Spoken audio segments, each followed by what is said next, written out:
Hi, I'm Russ Bedford from the Flint Seed Democracy.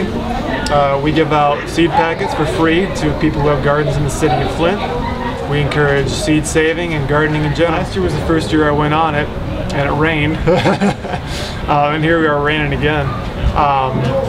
No, it was really nice. I went on the north leg of the tour last year, and I got to see some really nice gardens. And as always, the Kings out in Beecher do a fantastic job. I'm amazed by their garden. But I saw some individual gardens that were great too.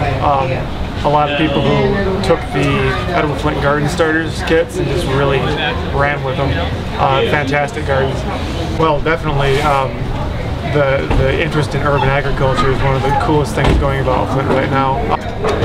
The neighborhood I live in, the east side, is kind of slated with the current master planning process to be a green neighborhood, hopefully encouraging some light industrial, urban agriculture, hoop houses, and maybe aquaculture, that kind of thing.